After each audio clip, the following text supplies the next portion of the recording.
नमस्कार मैत्रिणींनो, आज बघा मी काय बनवते. आज आहे ना मी बनवत आहे कैरीचं गोड लोणचं बनवणार आहे. तर मस्त अशा बाजारामध्ये कैऱ्या आल्या होत्या. तर मी आहे ना 1 किलो कैरी आणली होती आणि त्याला स्वच्छ धुवून कपड्याने पुसून घेतलेले आहेत आणि असं छिलून घेणार आहे. त्याचं साल सगळं काढून घ्यायचं आहे. तर बघा आता हे सगळे मी साल काढून घेतलेले आहे. आता याला आहे ना मी किसून घेणार आहे. तर एक असं मोठ्या मोठ्या जाळीची किसणी असते ना, त्या साईडनी किसायचं आहे, म्हणजे ते किस आहे ना खूप छान पडतो त्याचा. तर बघा असंच मी सगळ्या कैऱ्या अशा खिचून घेणार आहे. तर नाही, हे खूप टेस्टी असं लोणचं आहे. मी दरवर्षी बनवते, खूप छान लागतं. डाळ भातासोबत, कधी भाजी वगैरे नसेल तर नुसतं चपातीला लावून पण खाऊ शकतो. एवढं टेस्टी होतं हे लोणचं. तर बघा मी अशा पद्धतीने सगळ्या कैऱ्या खिसून घेणार आहे.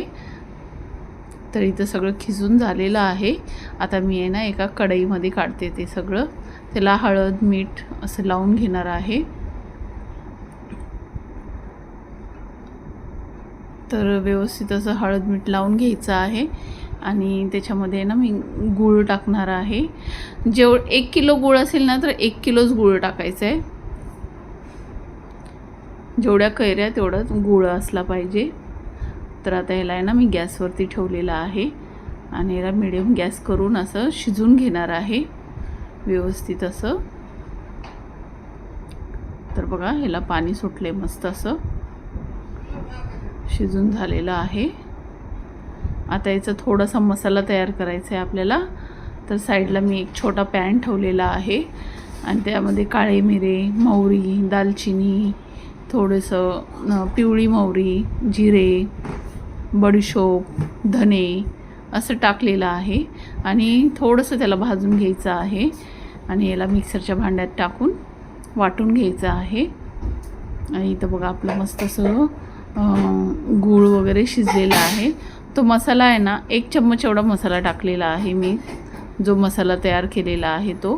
आणि त्याच्यामध्ये काश्मीरी लाल मिरची पावडर थोडीशी टाकलेली आहे. व्यवस्थित असं फिरवून घ्यायचं आहे. तर पाहू शकता किती छान असं लोणचं दिसतंय. कलर तर बघा किती सुंदर आलेला आहे. आणि मैत्रिणींनो, माझी रेसिपी आवडली असेल तर लाईक शेअर सबस्क्राईब करायला विसरू नका. कमेंट करून सांगा की तुम्हाला कसं वाटलं हे गोड लोणचं आणि तुम्ही पण नक्की ट्राय करा. खूप टेस्टी अशी रेसिपी आहे. मस्तच असं झालेलं आहे. चला तर मग बाय.